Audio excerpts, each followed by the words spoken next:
cutáneas, las que vamos a describir tanto el herpes simple en su variedad uno, 2 y 3. Hay también otras variedades, el 6 y el 7 pertenecen a la familia del herpes viridae, ¿no? Y algunos son alfa herpes viridae, son los que corresponden al herpes virus humano.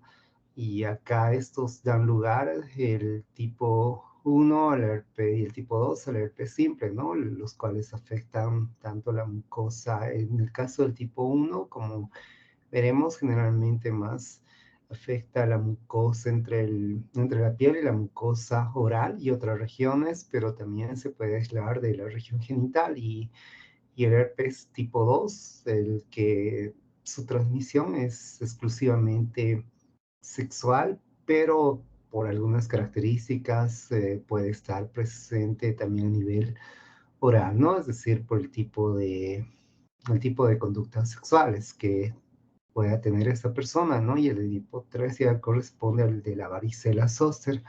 También existe otro virus del cual vamos a hablar, el molusco contagioso, el cual es un poxvirus, que la patología que va a ocasionar va a ser la del molusco contagioso y el papilomavirus, que es el papoviridae, que es, en sus diversos serotipos está relacionado con las verrugas vulgares, las verrugas planas y los condilomas acuminados, como luego iremos describiendo, ¿no? Entonces, dentro de lo que corresponde al virus del herpes 1, es el principal causante de la estomatitis herpética, lo que más comúnmente conocemos como el herpes labial, que tiene algunas características que luego iremos describiendo. Como les menciono, habitualmente está, si bien puede estar en ciertas regiones, como el nivel de los párpados, de la cara, de los miembros, de las extremidades, pero también podríamos encontrar en otras localizaciones.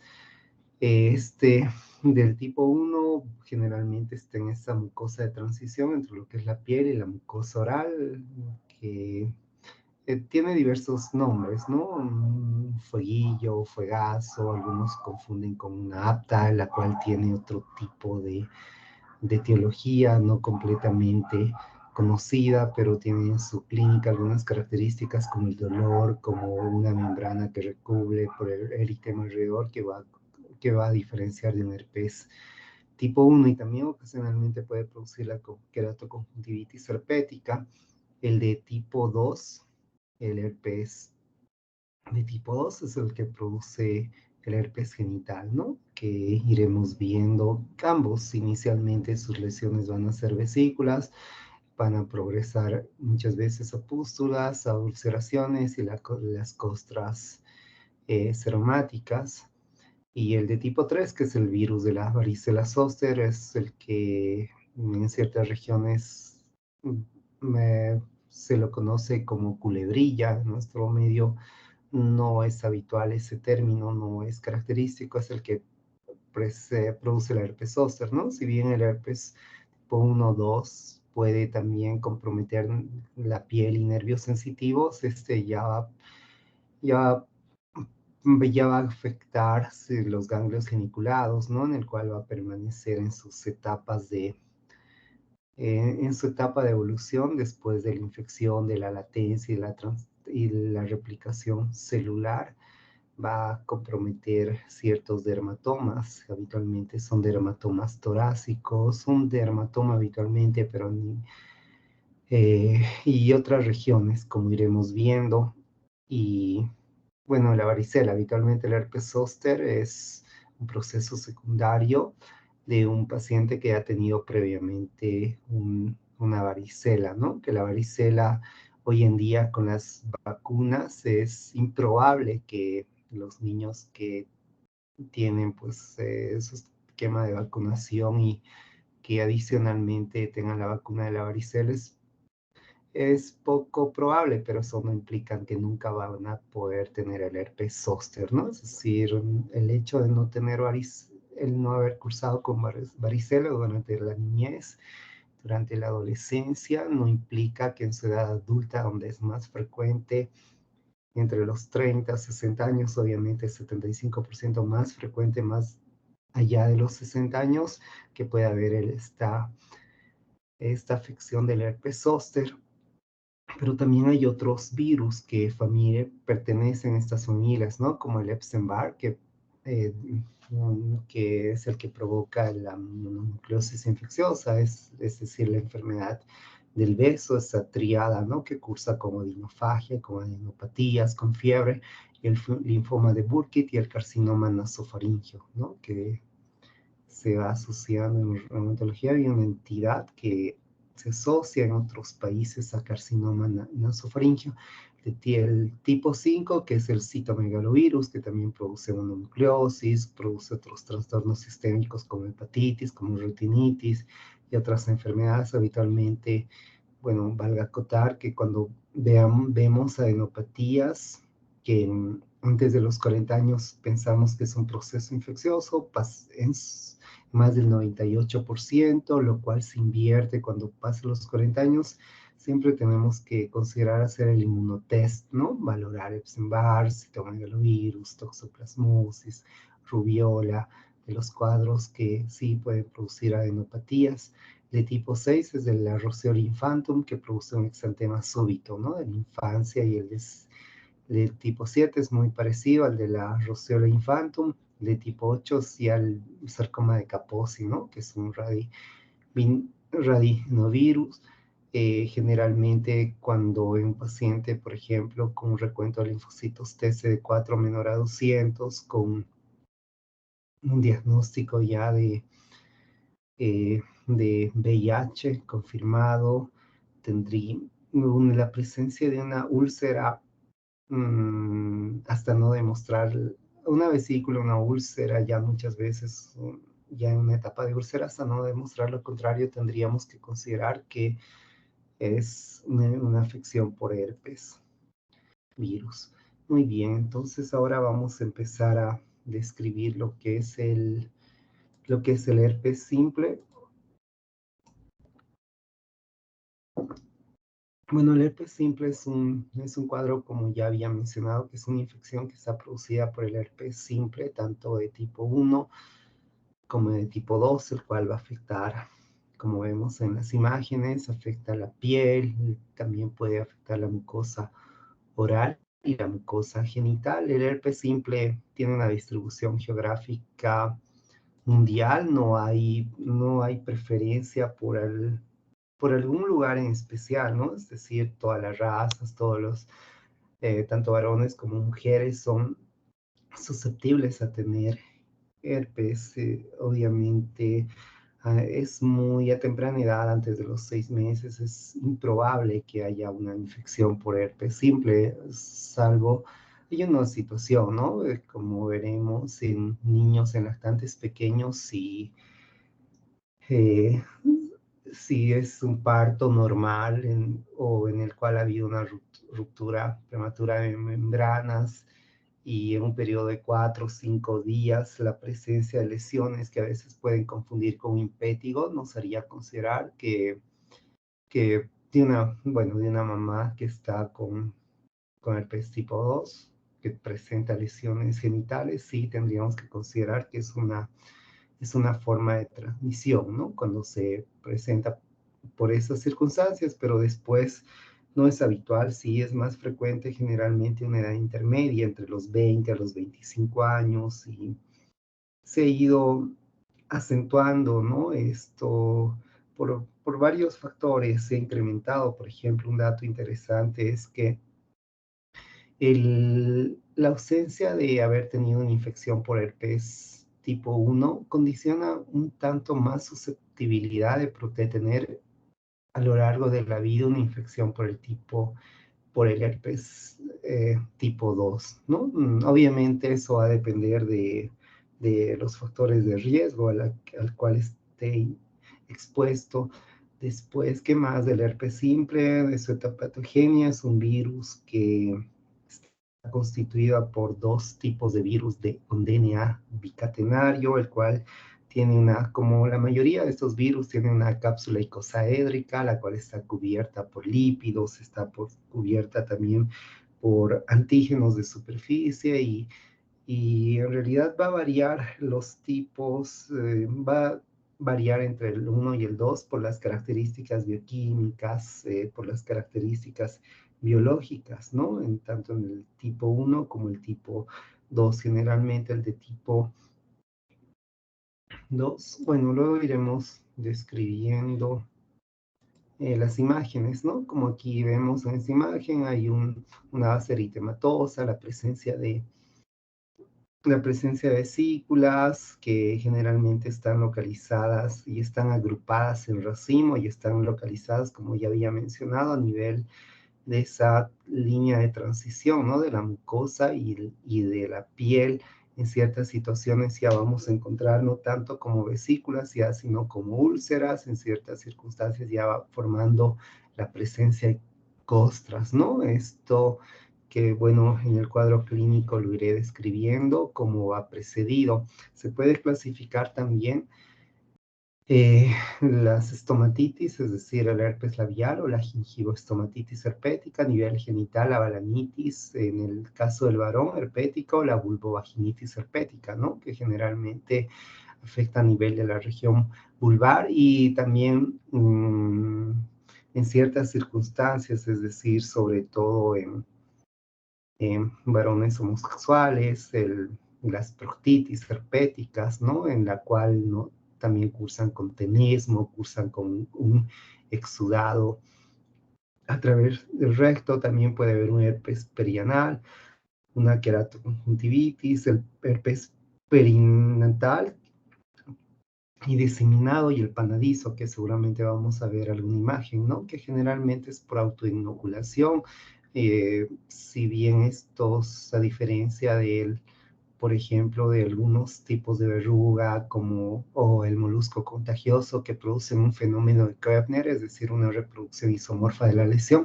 Estos por autoinoculación, por ejemplo, en el caso de los niños, pueden presentar, ¿no? Ese panadizo que está localizado a nivel unguial, a nivel distal, ¿no? De las manos, es decir, a nivel de los pulpejos de los dedos de la mano, ¿no? Y también puede haber los eczemas herpéticos.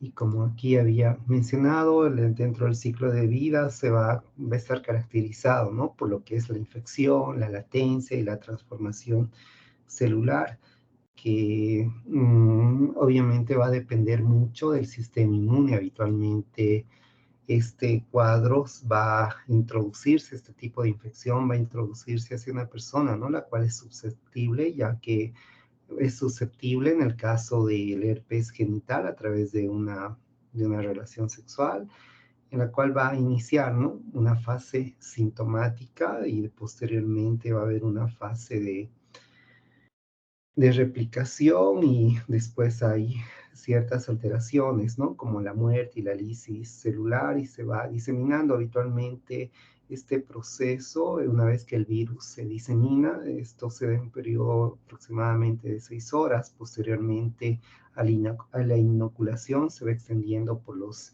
nervios sensitivos, va a ir hacia los ganglios neuronales, donde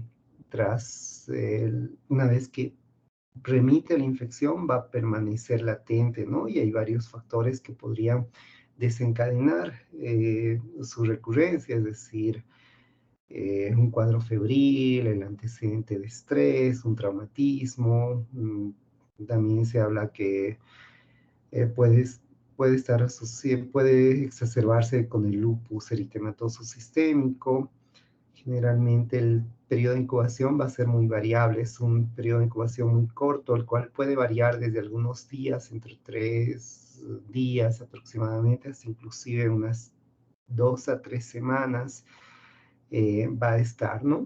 Esto va a depender mucho el cuadro clínico de ciertas alteraciones, es decir, ciertos efectos. Va obviamente frente a una infección, tanto el sistema inmune, la inmunidad natural y la inmunidad adaptativa posteriormente va a tener un papel de protección, ¿no?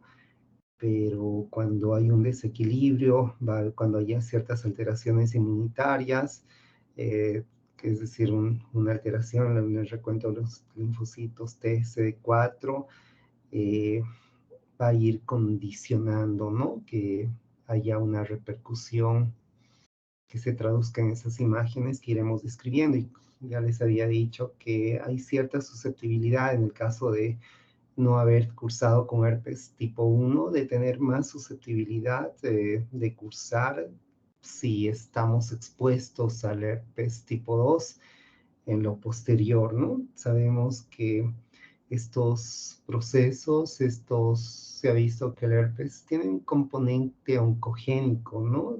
Es decir, se ha demostrado cierta frecuencia, alguna frecuencia de que en el caso de mujeres podría condicionar una neoplasia cervicuterina, o en el caso de varones una papulosis bovenoide, ¿no? Que podría estar relacionado con este cuadro. También se ha mencionado que la presencia de herpes podría incrementar el riesgo de tener bueno, del VIH, obviamente.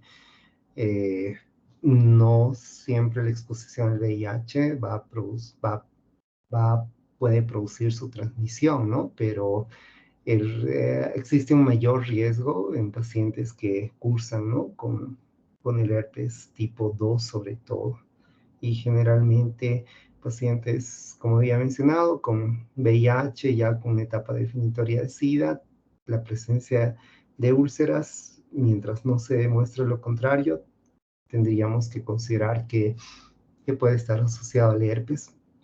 Ya hablando del cuadro clínico previo bueno, al compromiso dermatológico, el paciente horas antes, alrededor de unas 24 horas antes, va a cursar con la presencia de parestesias o incluso la presencia de ardor, ¿no? Y ya posteriormente el compromiso dermatológico sobre una base eritematosa vamos a encontrar la presencia de habitualmente múltiples vesículas, ¿no? Las cuales van a estar agrupadas en un racimo que posteriormente pueden ir transformándose a una pústula, después pueden dar lugar a una ulceración y después dar lugar a las costras mielicéricas, ¿no? Es así que el herpes simple constituye un diagnóstico diferencial de los impétigos, ¿no? El impétigo costroso, y aparte, posteriormente también puede haber prurito, puede haber dolor, puede haber adenopatías regionales, puede tener algunos otros síntomas,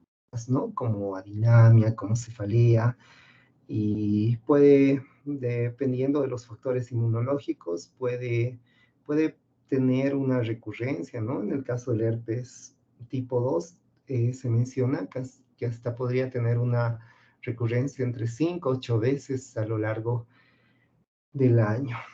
Entonces ahí vemos, por ejemplo, esa localización que eh, sí está en tórax, pero no es un diagnóstico diferencial también al herpes zóster, ¿no? Que está comprometiendo un dermatoma, pero tendremos que ver la característica. En niños no es frecuente, por ejemplo, encontrarnos con herpes zóster, pero tampoco es imposible que pudieras ver, pero no es habitual.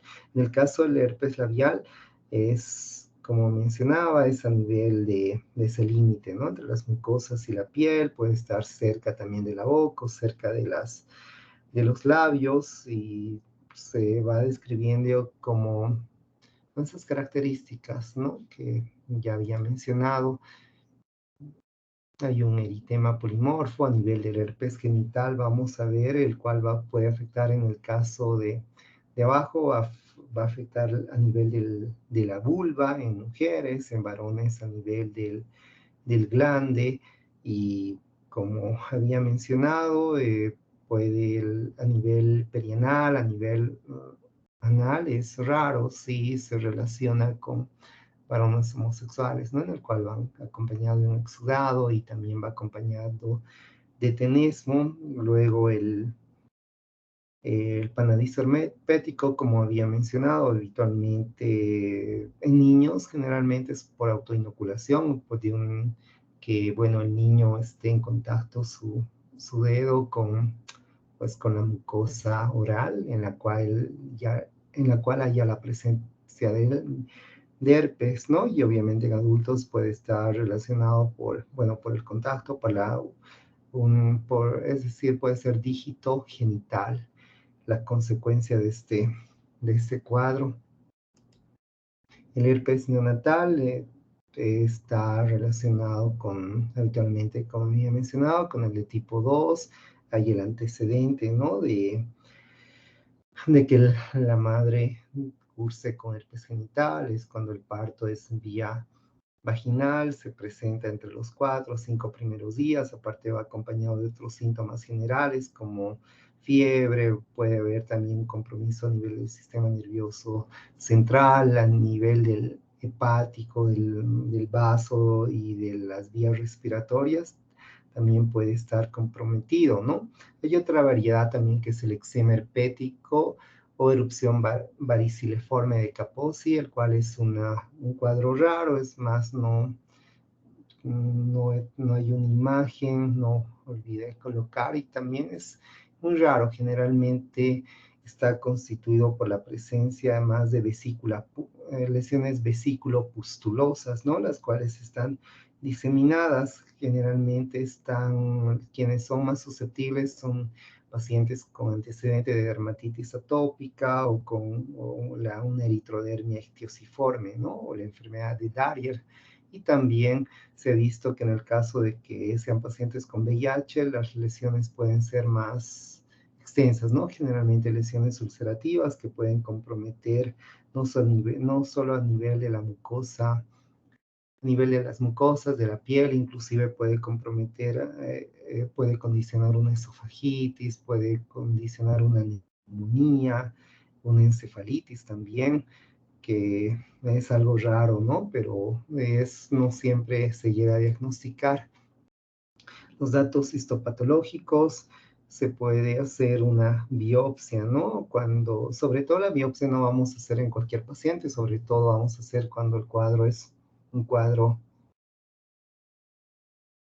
un cuadro crónico, que hay soluciones, ¿no? Las cuales esta biopsia va a permitir valorar algo que ya habíamos mencionado en la primera clase, las células multinucleadas, ¿no? Que también se denomina las células en bolsa de canica, va a dar esa imagen. Los datos de laboratorio podemos hacer el citodiagnóstico de Zank, que también va a demostrar la presencia de las células multinucleadas, las cuales tienen inclusiones nucleares. También podemos hacer un cultivo viral, la reacción en cadena de polimerasa también es útil, y también se puede hacer otras técnicas, ¿no? De inmunoelectrotransferencia, que Wester, que podría diferenciar lo que es un tipo de herpes tipo 1 de uno de tipo 2. El diagnóstico diferencial podemos hacer, como vemos en la imagen de arriba, con la sífilis temprana. La sífilis temprana no respeta ni las palmas ni las plantas de la mano. Podemos hacer también un diagnóstico como la imagen de abajo, con un herpes zóster. Podemos hacer un diagnóstico diferencial con Steven Johnson, indagando el tipo de fármacos que ha consumido, que es la parte de arriba.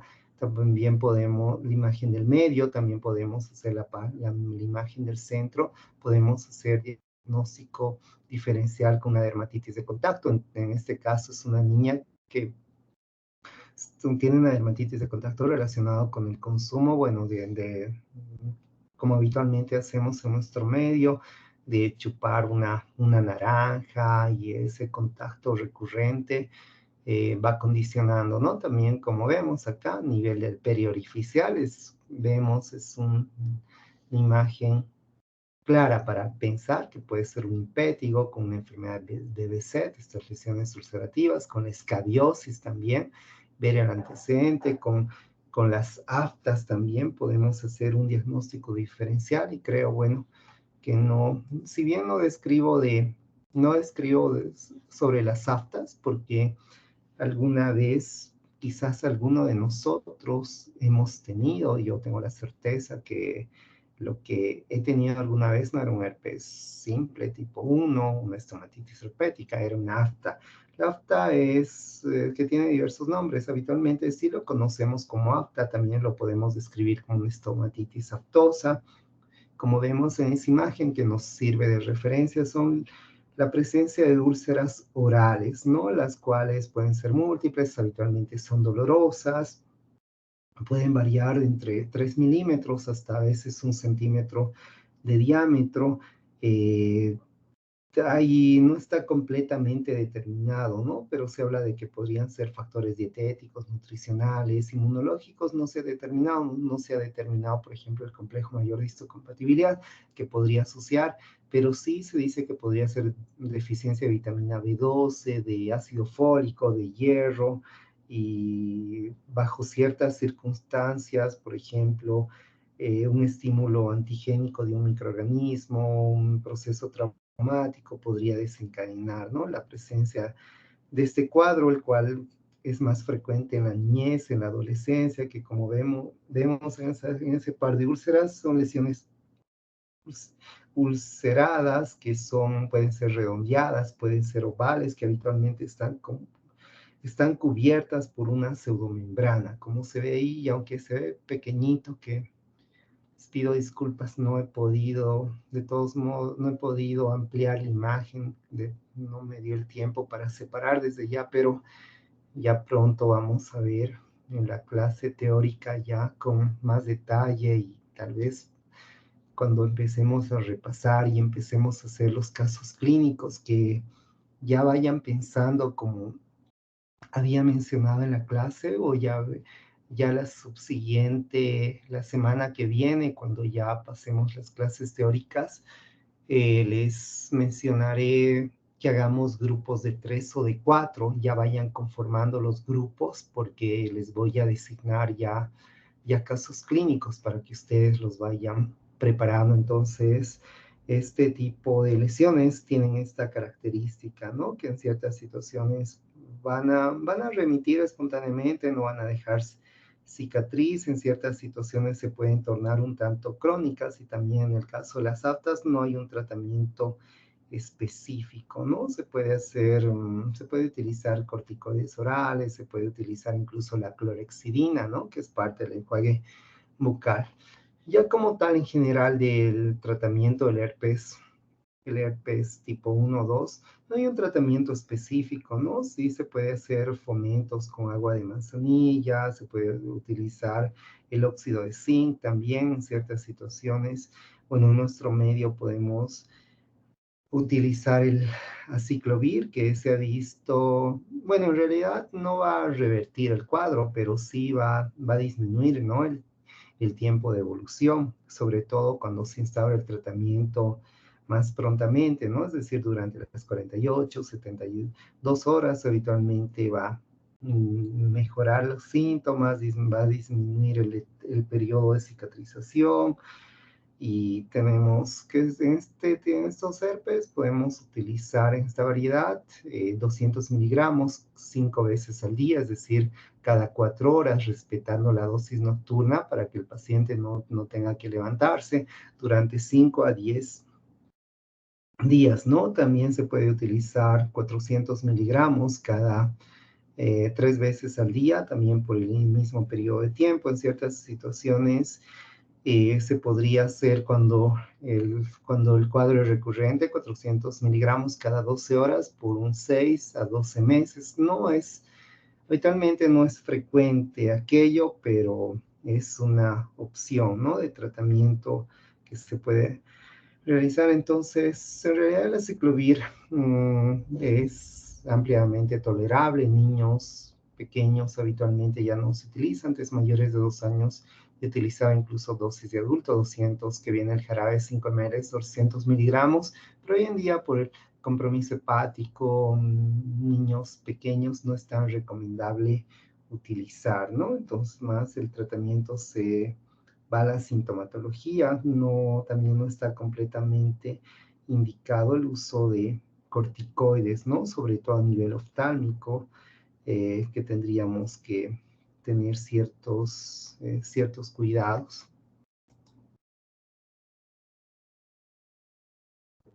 Bueno, ya hablando del herpes zóster, también es, como les mencionaba, en algunos lugares se describe como culebrilla, en otros se describe como cinturón de San Andrés, donde es una entidad infecciosa por una reactivación, ¿no?, del virus de la varicela zóster, en la cual va a haber una aparición repentina, ¿no?, tras una infección a nivel de la piel y los nervios periféricos, y también a nivel de un trayecto nervioso dermatomal, es decir, va a comprometer dermatomas, puede comprender, habitualmente los dermatomas que comprenden son los intercostales, también en miembros inferiores y ocasionalmente a nivel oftálmico, ¿no?, que es lo que tenemos que tener cuidado. Ya veremos en las manifestaciones clínicas cómo precede a la afectación dermatológica, cómo se puede presentar. Yo cuando reviso herpes siempre me acuerdo alguna vez que he visto pacientes que tenían dolor abdominal, que parecía un abdomen agudo y sin embargo era un pródromos previo a la aparición de las lesiones vesiculares, que tenemos que tomar muy en cuenta. No digo que es diagnóstico diferencial, pero considerar, porque también iremos viendo que también hay un herpes zóster en el cual no va a presentar unas manifestaciones cutáneas.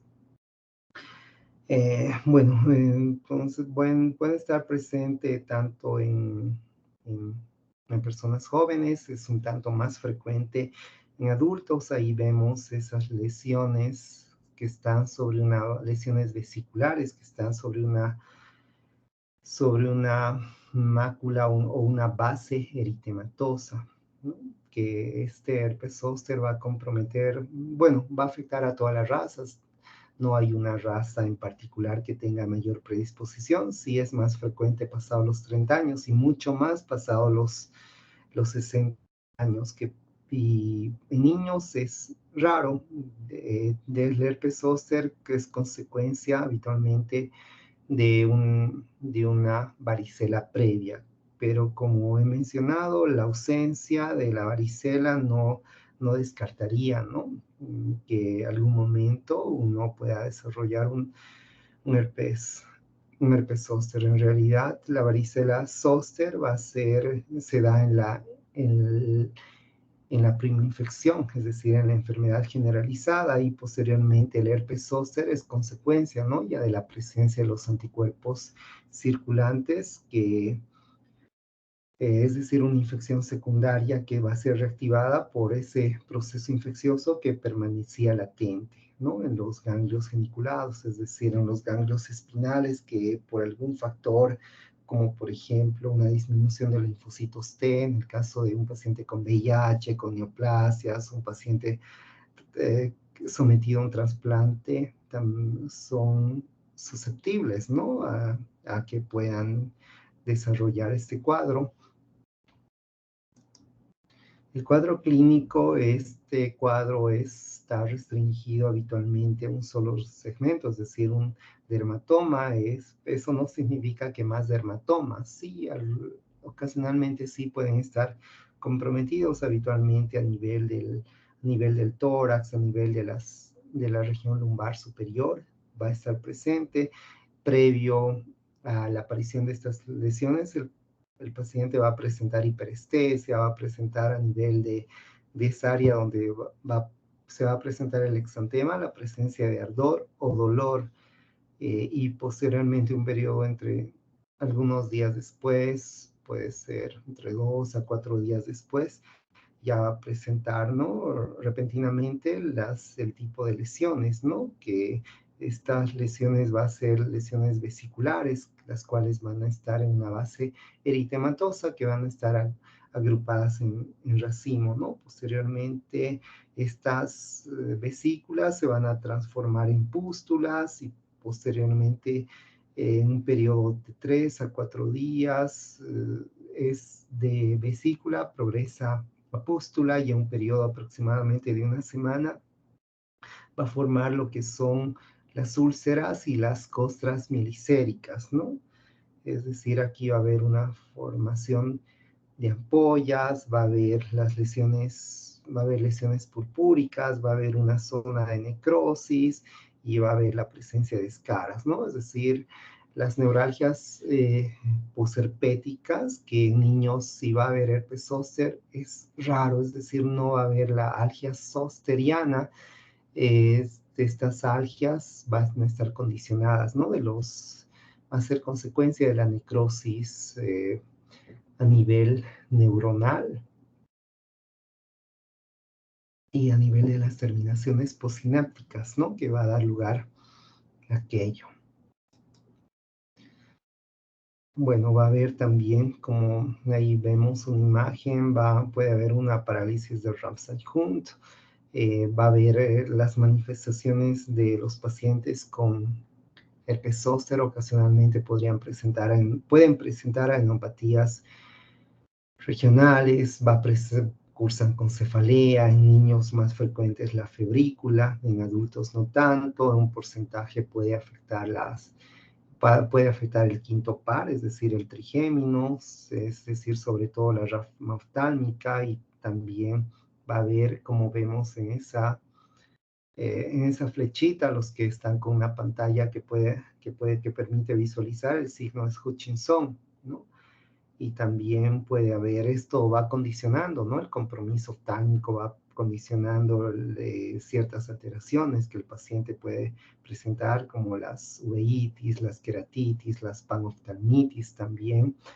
También la afectación del facial y del vestibular pueden condicionar lo que es, bueno, dan lugar a lo que es el síndrome de Ramsay-Hunt, ¿no? Que es la parálisis de Bell, en el cual también va a haber, bueno, el desvío de la comisura labial hacia el lado contralateral, también va a tener afectación a nivel de la articulación temporomandibular, también va a tener un compromiso tibular, ¿no? Va a haber el paciente cursa con vértigo. Una vez que remite este cuadro del herpes zóster, ocasionalmente eh, cuando remiten estas vesículas va a haber la presencia de hipopigmentación o hiperpigmentación, ¿no? Que puede estar presente, y en pacientes mayores, en una gran parte van a presentar la neuralgia posherpética, ¿no? Que está condicionado por alodinia, es decir, un dolor que habitualmente no debería estar presente frente a estímulos habituales que no son dolorosos, ¿no? Aparte, el dolor es constante, que puede prolongarse, por tanto, tenemos que en el tratamiento, como vamos a describir, tomar en cuenta esa situación. Cuanto más pronto utilicemos la gabapentina, la pregabalina, la carbamazepina, podremos tener una mejor respuesta, ¿no? Yo veo pacientes que algunos están años, ¿no? Depende mucho el compromiso del paciente y para que puedan, para que puedan mejorar prontamente. Dentro de los datos histopatológicos va a haber una vesícula intradérmica que tiene fibrina, tiene leucocitos, células epiteliales y eritrocitos, y también lo más importante, la presencia de las células gigantes multinucleadas, así como el herpes tipo 1 o 2, el citodiagnóstico ESAC también es útil. Aquí también va a haber esa imagen que asemeja esas células en bolsa de canicas, ¿no? No sé si conocen. Las canicas son, bueno, ante unas bolitas de vidrio con las que, o cachinas, que yo conocía como cachino, canicas. Entonces, eso es lo más relevante, ¿no? Reacción en cadena de polimerasa también se puede hacer. El diagnóstico ahí se puede hacer laboratorio también, pero no aporta aparte de otros laboratorios, no aportan mayores datos, ¿no? El diagnóstico diferencial, como vemos en la imagen de arriba, la parte superior, podemos hacer diagnóstico con herpes simple, podemos hacer diagnóstico con eritema multiforme, acá indagar el consumo de fármacos con dermatitis también medicamentosas, o con un prurigo ampollar, que como vemos ahí hay ronchas, hay abones, y cuando hay una roncha, cuando hay un abón, tenemos que pensar que puede ser algo alérgico. En el tratamiento, en ciertas situaciones, en niños, en personas jóvenes, no amerita tratamiento, generalmente tenemos que utilizar medios que mejoren la sintomatología. Se puede hacer fomentos con agua de vegeto, que es el subacetato de plomo. También se puede aplicar infusiones, ¿no? Aplicar el manzanilla. Cuando hay mucho dolor, podríamos utilizar eh, aspirina, o podemos utilizar o clonixilato de lisina. En nuestro medio habitualmente no utilizamos eso, ¿no? Habitualmente utilizamos ibuprofeno. El uso de corticoides no está completamente, es polémico, ¿no? Podemos utilizar entre 40 a 60 miligramos, en un periodo de 8 días tenemos que ir reduciendo, ¿no? Hasta niveles bajos, hasta por un corto periodo de tiempo. Podemos utilizar también algunos antivirales como la ribavirina, que también viene en crema. Aquí, neuralgia postherpética, ya la dosis de aciclovir son dosis altas, ¿no? Entonces en la caja teníamos solo de 200, después de 400, ahora hay de 800 también, que se utiliza 4 veces al día por un periodo de 5 a 7 días. También no solo limitar, no solo limitar en el caso de que estuviéramos utilizando ciclovir con otros fármacos, podría tener un efecto neurotóxico, ¿no? Y en el caso de las neuralgias postherpéticas, tenemos que considerar su uso antes de que hubiese en la consulta externa de donde yo trabajo, por ejemplo, gabapentina, pregabalina. Utilizábamos amitriptilina y carbamazepina. Si bien hay interacción entre las dos, pero nunca he visto aquello, ¿no? Entonces, amitriptilina, como sabemos, la amitriptilina es un antidepresivo tricíclico que en realidad acá se le da como un modificador del umbral del dolor. Ustedes van a ver, amitriptilina se da en neurología, ¿no? Es un modificador del umbral del dolor. Se puede utilizar carbamazepina también, ir con dosis bajas, ¿no? Ya sea 100 cada 12, 100 cada 8, y incrementando progresivamente. Y también hay otros estudios, bueno, hay otras, se ha visto que también se puede utilizar corticoides, se puede hacer bloqueo neural, hay otras alternativas, ¿no? Que se puede realizar. Muy bien, ya hablando del molusco contagioso, el molusco contagioso, que también es un cuadro que está condicionado, ¿no? Por un poxvirus, está caracterizado por este tipo de lesiones, que son neoformaciones de 2 a 3 milímetros, son umbilicadas, que pueden ser pequeñas agrupaciones o pueden ser abundantes, ¿no? Habitualmente es más, puede estar presente en niños entre los 10 a los 12 años, y en adultos más está relacionado con la actividad sexual, con alteraciones inmunitarias. También puede estar relacionado con el clima, lugares calurosos, una higiene deficiente, o el antecedente de una dermatitis atópica también. La presencia de niños tendríamos que indagar, ¿no? No digo que siempre esté asociado a abuso sexual, pero, por ejemplo, a nivel perianal tendríamos que indagar, valorar. Hay algunos estudios de inmunotransferencia, que el Souter Blot, que podría determinar eh, una tipificación de la lesión con la del que estamos sospechando, ¿no? Que es el que ha condicionado, ¿no? Es quien ha cometido el abuso sexual. Existen varios serotipos. También el molusco contagioso es una molécula DNA bicatenaria, está constituida por 4 grupos. El grupo 1 del molusco contagioso da lesiones indistinguibles, ¿no? Habitualmente el más frecuente, el que se ve, es el de tipo 1 y el de tipo 2. Se ha visto sobre todo cuando se ha estudiado a los pacientes que presentan esta virosis cutánea. Se ha descrito que hay alteraciones inmunitarias, ¿no? Hay una disminución de los linfocitos T también, bueno, ya dentro de lo que es el cuadro clínico, el periodo de incubación es muy variable, es de una semana aproximadamente hasta 50 días.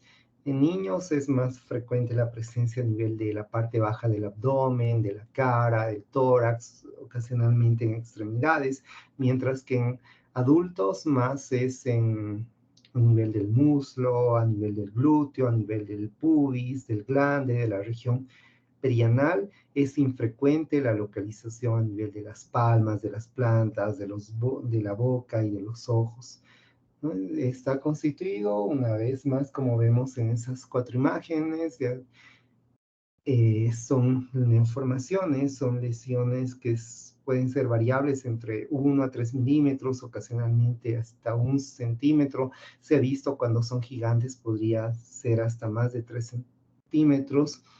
Son lesiones semisféricas, tienen el color de la piel o tienen un color que se torna entre blanco, amarillento, son translúcidas y umbilicadas, ¿no? Que si se hiciera presión, si se les exprimiría, tendrían un exudado o la presencia de un material grumoso, ¿no? También, si bien no dejan no producen prurito, pero en ciertas situaciones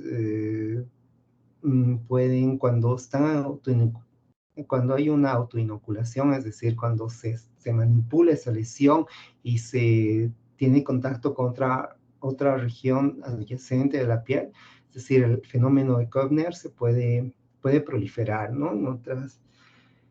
En otras áreas. Habitualmente este cuadro rara vez va a remitir, generalmente pueden presentar recidivas, pueden tener múltiples localizaciones. Dentro de los datos histopatológicos esperaremos que en la epidermis se vayan formando lóbulos y se forme un cráter de queratina, ¿no? Y haya la presencia del cuerpo del molusco y haya la presencia de inclusiones citoplasmáticas también. El diagnóstico diferencial se puede hacer con otro cuadro que veremos pronto, la tromboidiasis, con varicela también, como vemos en esta imagen de la segunda imagen del medio de la izquierda, que es esa típica imagen en cielo estrellado, ¿no? Es decir, la presencia de máculas, pápulas, vesículas, y ya se están formando costras también. Podemos hacer diagnóstico diferencial con los nevos, con el queratoacantoma, con los santogranulomas asociados, ¿no? A las dislipidemias mixtas, sobre todo con esos cuadros. Bueno, el tratamiento, no hay un tratamiento farmacológico específico, generalmente cuando no son múltiples, cuando no hay una gran cantidad, porque incluso pueden producir como un proceso inflamatorio, pueden ser múltiples, pueden conformar como una placa, pero no es habitual encontrar en gran cantidad. Podemos hacer una extirpación con aguja, podemos hacer un legrado, es decir, con una cureta, y también podemos hacer una electrodesecación, como estamos viendo, ¿no? Una criocirugía aplicando el ácido tricloroacético, ¿no? El ácido salicílico también al 20%, la aplicación de interferón alfa, los soralenos, más luz ultravioleta, también son alternativas en el tratamiento, ¿no? Y el tratamiento es la última clase, es donde iremos describiendo la terapia dermatológica. Bueno, ya describiendo las verrugas virales, que también las verrugas virales es- vamos a encontrar en diversas poblaciones mundiales, no precisamente está asociado a las malas condiciones sanitarias. Hay múltiples factores, ¿no? Que pueden ir condicionando este cuadro, ¿no? Las verrugas virales tienen diversos denominativos, ¿no? Habitualmente en nuestro medio se los describe así como verrugas virales, que vienen a ser, pues están caracterizados por la presencia o están constituidos por ser se puede describir que son tumores epidérmicos benignos, ¿no? Los cuales sí son muy frecuentes y poco transmisibles. En otras regiones se los conoce como mezquinos. Hay variedades de las verrugas, algunas son verrugas planas, a nivel de las palmas, plantas de los pies también se las menciona como ojos de pescado. Están condicionadas por el virus del papiloma humano, ¿no? Que tanto van a afectar la piel, van a afectar las mucosas también. Son lesiones poco levantadas, ¿no? Que ocasionalmente pueden ser planas, pueden ser verrugosas, pueden ser plantares o pueden ser acuminadas que habitualmente son bien localizadas y van a remitir cuando se curan, no van a dejar ninguna secuela, ¿no? Es decir, no van a dejar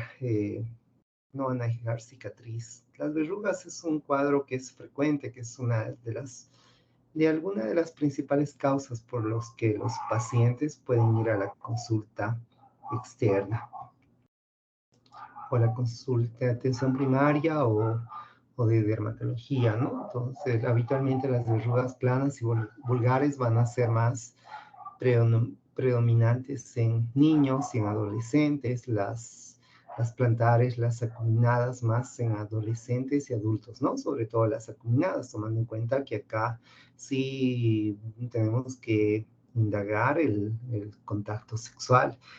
Es un virus, se puede mencionar este virus del papiloma, que es un virus bicatenario, que también tiene una cápsula icosaédrica, que viene del grupo Papova, ¿no? Que ya habíamos descrito, y hay múltiples, hay como 100 tipos de virus del papiloma humano, y el periodo de incubación también puede ser de algunas semanas o hasta inclusive un año, que también puede permanecer latente y posteriormente reactivarse. También va a presentar el fenómeno de Koepner, que el cual ya describimos en molusco contagioso, y se va a transmitir de persona a persona o también de forma indirecta, ¿no? Es decir, de forma indirecta puede ser a través del contacto de un material que haya sido expuesto, y los condilomas van a estar producidos, ¿no? Por el contacto sexual. Por eso tenemos que indagar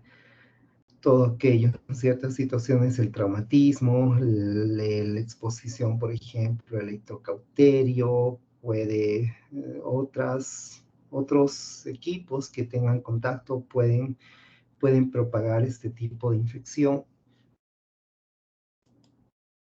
Dentro del cuadro clínico, el cuadro clínico es variable, generalmente bueno, se torna un cuadro clínico crónico, es impredecible, está caracterizado habitualmente por este tipo de lesiones, ¿no? Tumores preomorfos que tienen tanto a nivel de la piel, a nivel de las mucosas, tienen características topográficas que van a ser variables, ¿no?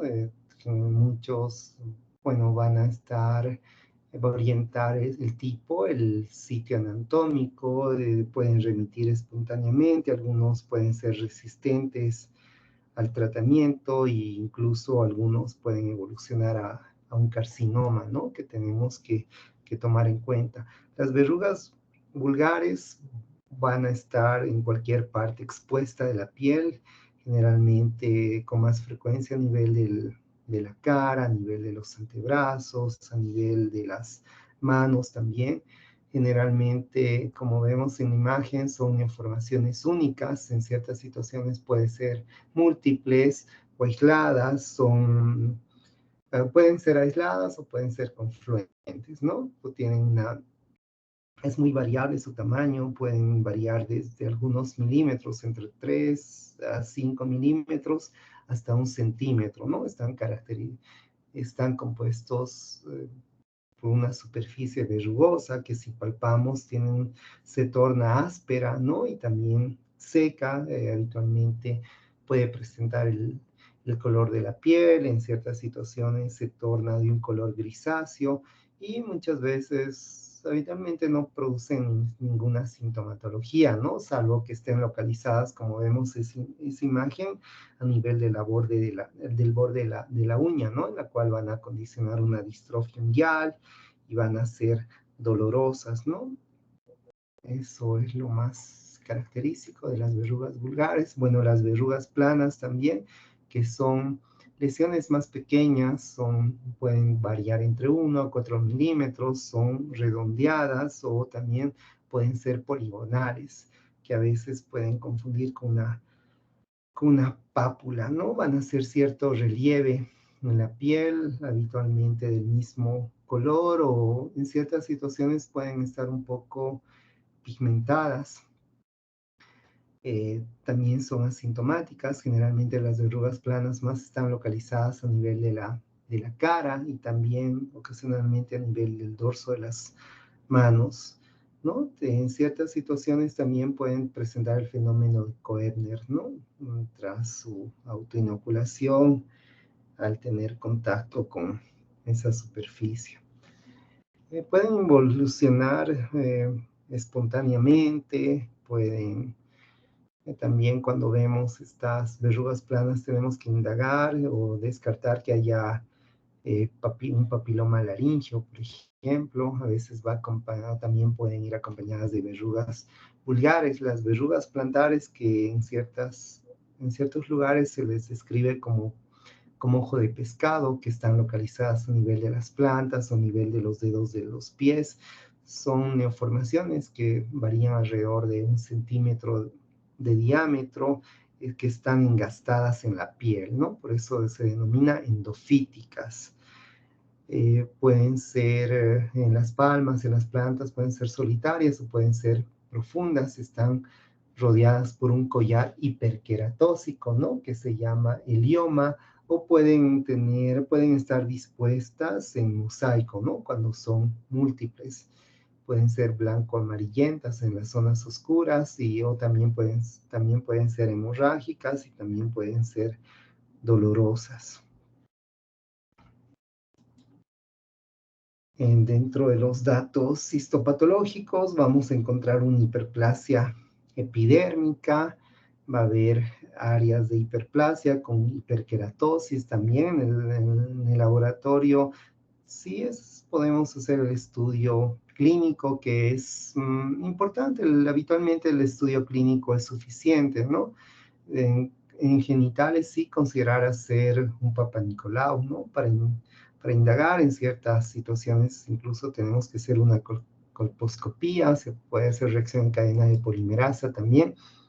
El diagnóstico diferencial, como ya habíamos descrito, la misma imagen que pusimos en el tema pasado con tuberculosis verrugosa, también podemos hacer con cromoblastomicosis, que ya pronto vamos a hablar, con los nevos verrugosos, con los condilomas planos, con la queratosis seborreica, con las callosidades, ¿no? O los tilomas también, que se describen, ¿no? Que los tilomas, o como vemos en esa imagen del medio, las callosidades son áreas, ¿no? De hiperkeratosis, que sobre todo en áreas de preexpresión, de fricción. En este caso vemos en esa planta que probablemente es un paciente que utiliza un zapato no adecuado, ¿no? Cuya planta es dura, o puede estar también asociado al tipo de actividad que realizan, ¿no?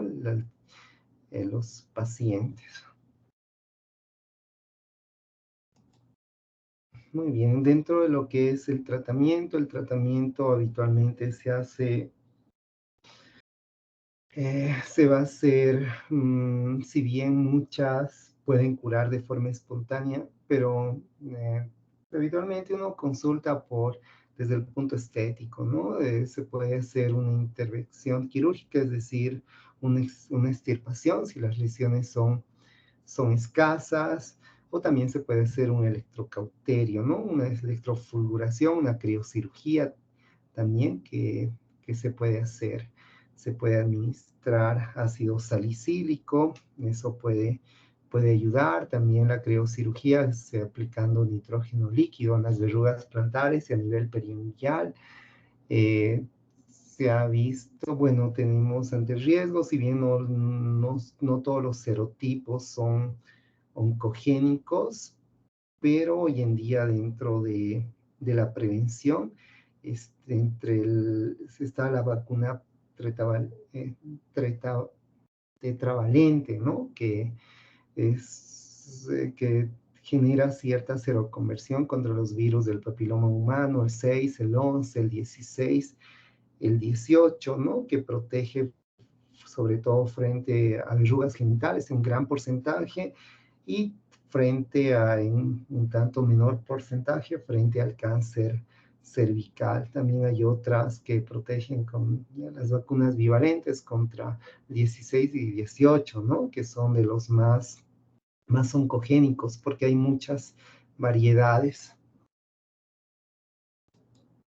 Muy bien, y ahora hablando ya para finalizar el tema de los condilomas acuminados, que los condilomas acuminados son, de otra forma, son verrugas o vegetaciones genitales.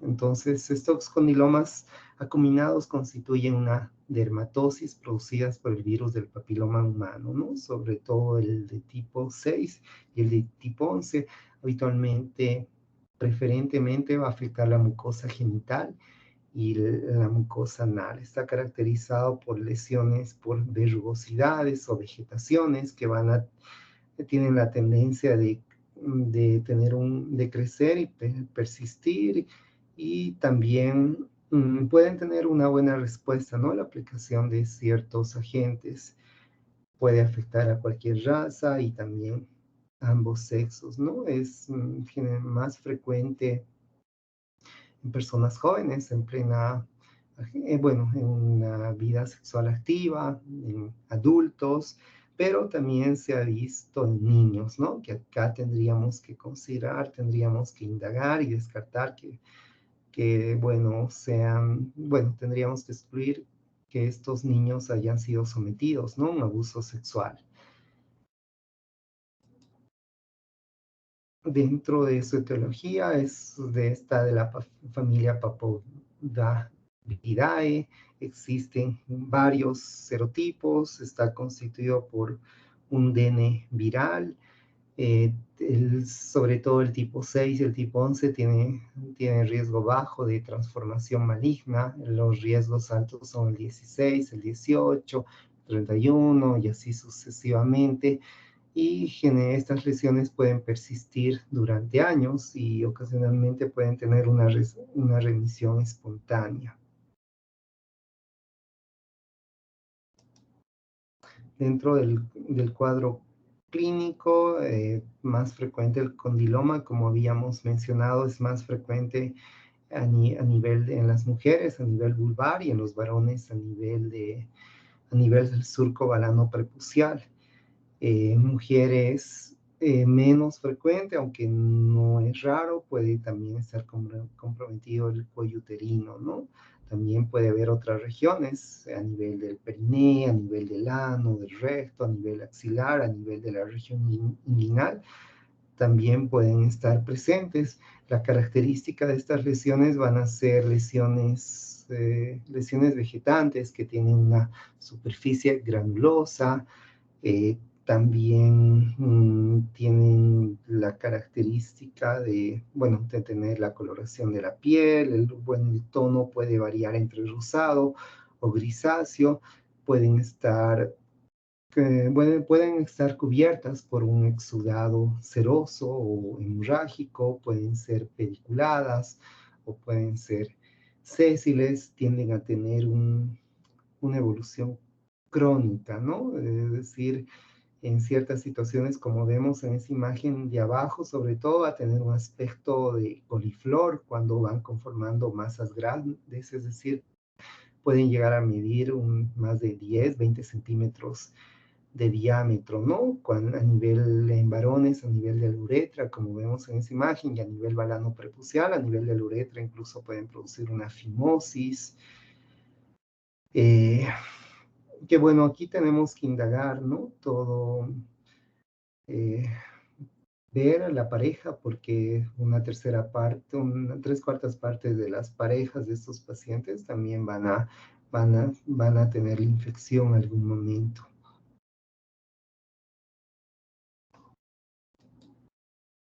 Dentro de los datos histopatológicos, en la piel vamos a encontrar hiperkeratosis, va a haber también una acantosis, un agrupamiento de las células que van a presentar edema. Dentro del laboratorio podemos hacer reacción en cadena de polimerasa, podemos hacer ELISA también para determinar y podemos...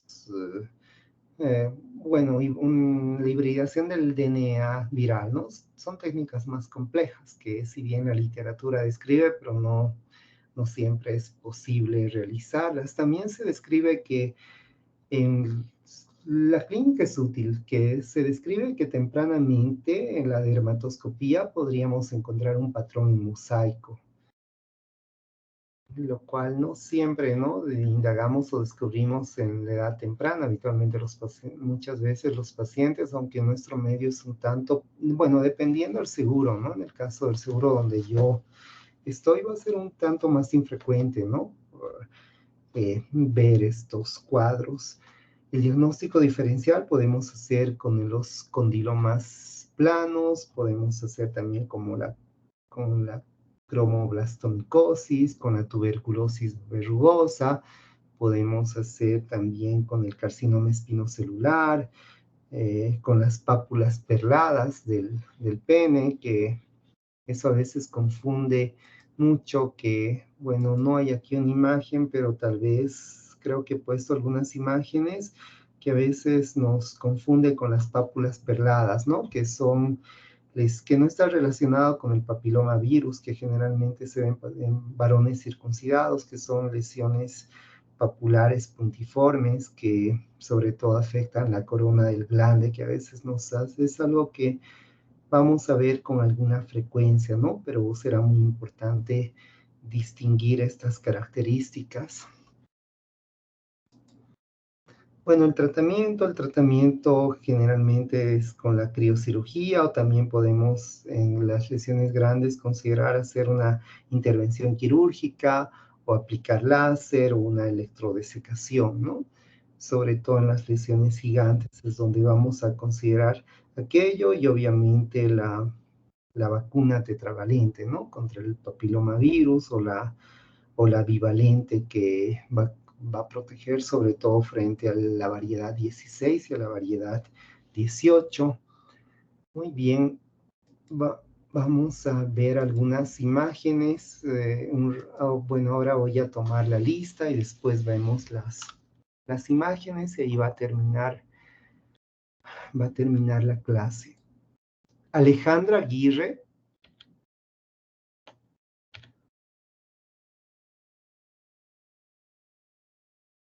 Carolina Álvarez. Presente, doctor. Gracias, Carolina. Anaí Albino. Presente, doctor. Buenas tardes. Gracias, Anaí. Buenas tardes. Natalie Andia. Presente, doctor. Buenas tardes. Gracias, Natalie. Buenas tardes. Brian Araya.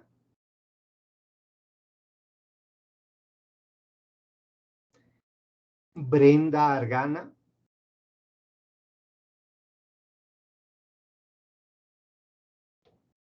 Alexis Ávila. Presente, doctor.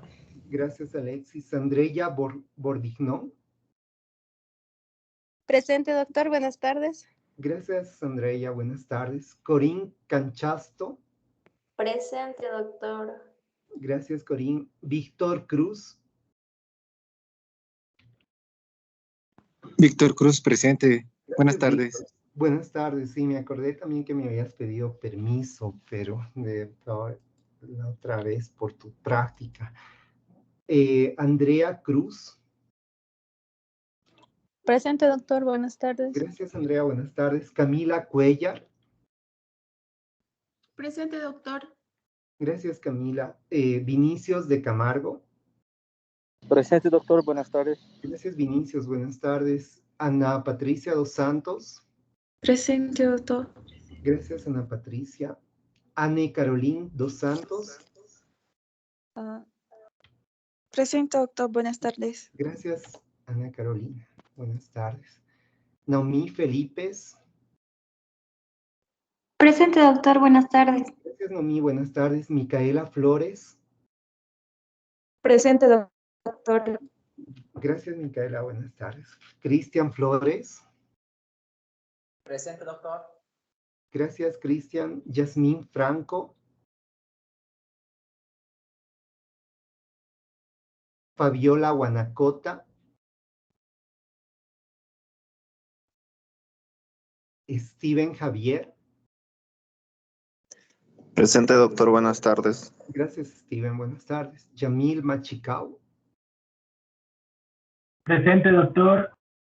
Gracias, Yamil. Yanele Martínez. Presente, doctor. Buenas tardes. Gracias, Yanele. Buenas tardes. Danly Mejía.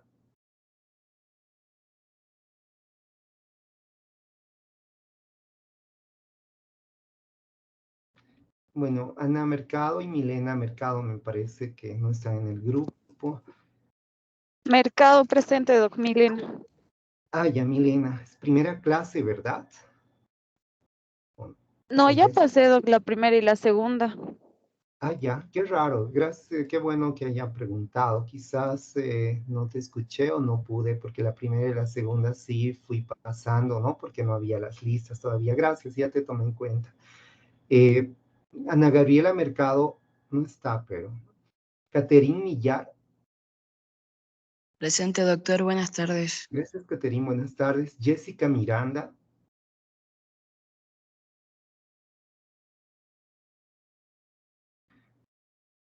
Raiza Montaño.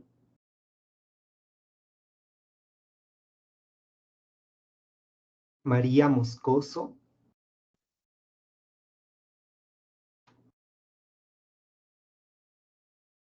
Laura Pereira.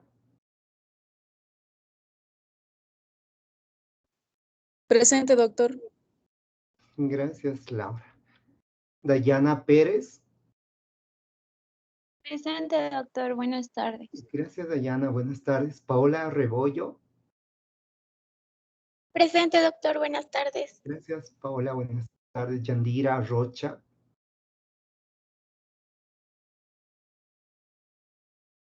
Erlan Salazar. Presente, doctor. Buenas tardes. Gracias, Erlan. Buenas tardes. Lisbeth Salvatierra. Para doctor presente. Gracias, Lisbeth. Rodrigo Sato. Presente, doctor. Gracias, Rodrigo. Andrea Torrico. Presente, doctor. Buenas tardes. Gracias, Andrea. Buenas tardes. Bastian Valenzuela. Presente, doctor. Buenas tardes. Gracias, Bastian. Buenas tardes. José Vargas. Presente, doctor. Buenas tardes. Gracias, José. Buenas tardes. Florencia Vargas. Presente, doctor. Buenas tardes. Gracias, Florencia. Buenas tardes. Yasmín Velasco. Presente, doctor. Buenas tardes. Gracias, Yasmín. Buenas tardes. Priscila Vidal.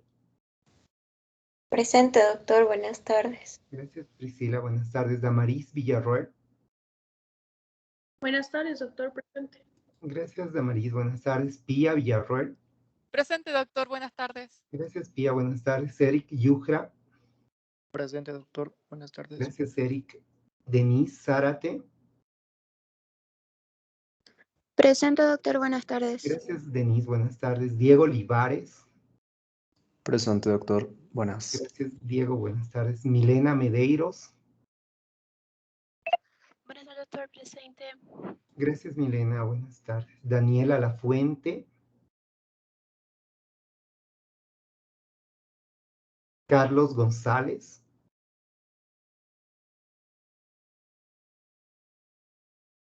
Mateo Soquis.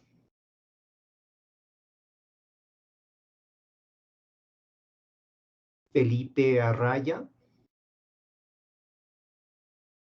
María Mendoza. Presente, doctor. Ya, gracias, María. ¿Alguien más que no haya llamado lista o tenga alguna dificultad? Doctor Franco, Diga. por favor. Hasta ahora no estoy en la lista, doctor. Hablé con la doctora y me dijo que se iban a actualizar las listas, pero no estoy hasta ahora. Ya, bueno, a Yasmín Franco ya le coloqué presente. ¿Tu nombre, por favor, me das? Jennifer Soto, doctor. Jennifer. Me escribiste Jennifer Soto. Lo siento, no vi todavía. Ya, Jennifer, gracias. ¿Alguien más? Doctor, Brenda Bien. Argana dice que tiene dificultades con el micrófono. Perdón, ¿quién? Argana Brenda. Ya, gracias. Le tomo en cuenta. Brenda Paola. Yo, doctor, por favor. No, que escribí en el chat. Alejandra Aguirre.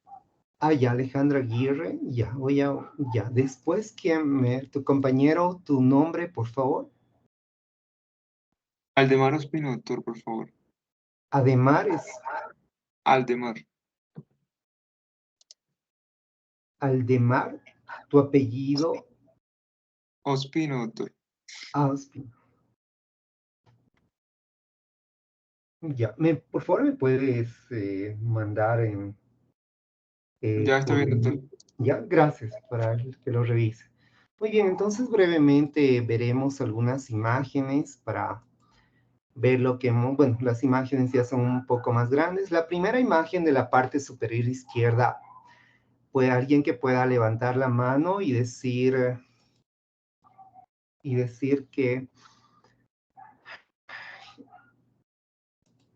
qué imagen...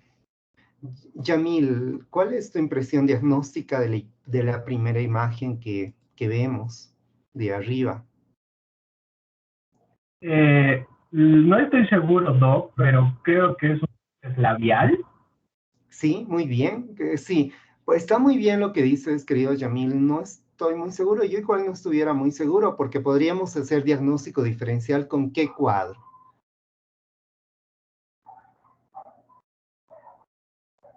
En este caso, si eres alguien que quiera responder, si no fuera un herpes labial, porque aquí vemos en la transición, ¿no? De la mucosa oral y de la piel, vemos aquí, sí parece, más que ver una vesícula, ya más vemos una ulceración, incluso una costra mielicérica, que podría ser un diagnóstico diferencial. ¿Con qué cuadro? ¿Con qué entidad bacteriana que vimos la clase anterior? Con un impétigo, ¿no? Muy bien. La imagen de arriba, Yamil, por favor me hace recuerdo de tu participación, ¿no? Porque creo que es un hecho que sí va a valer la participación y la asistencia. Eso voy a ir promediando con la exposición que ustedes ya empiecen a hacer en los casos clínicos que van a presentar.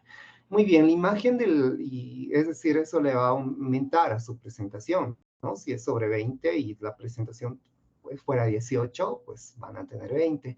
La imagen de arriba, habíamos descrito también un diagnóstico diferencial de las estomatitis herpéticas o del herpes tipo 1. ¿Qué podría asemejar? Les comento, ¿no? Les había hablado de lesiones ulcerativas cubiertas por una pseudomembrana, que pueden ser dolorosas, que pueden estar asociadas a déficit. José Manuel, por favor. Doctor, aftas puede ser. Muy bien, las aftas, ¿no? Muy bien, o la estomatitis aftosa, exacto, muy bien. La imagen inferior de la izquierda, ¿cuál fuese su impresión diagnóstica o qué tipo de lesiones se ven? Cami. Doc, una herpes genital neonatal porque son lesiones vesiculares agrupadas. Muy bien, sí, son lesiones vesiculares, sí es un herpes genital, ¿no? Son lesiones vesiculares agrupadas. Bueno, y la imagen del medio, sí, exacto, corrobora. Por ejemplo, estamos viendo probablemente de la madre la lesión y que en los primeros días sí vamos a considerar que es un herpes neonatal, ¿no? En los primeros días, que a veces nos puede hacer diagnóstico diferencial con un impet, bueno, nos podría confundir con impétigo. En la imagen de arriba, quienes puedan observar, vemos a nivel del pulpejo del dedo de un niño, vemos probablemente hay dolor, hay eritema. Esto es lo que constituye él. ¿Alguien que pueda responder? ¿Panadizo, Doc? Muy bien, el panadizo, ¿no? El panadizo herpético. Aquí tenemos una imagen que corresponde, la imagen de la derecha. ¿Cuál es su impresión diagnóstica? De la parte superior, no de la parte central. Vendrían a ser lo que son verrugas planas, ¿no? La parte inferior también son las verrugas vulgares. Y acá, a nivel plantar, en la parte superior de la izquierda, ¿cuál fuera su impresión diagnóstica? ¿Cómo denominaríamos este tipo de lesión?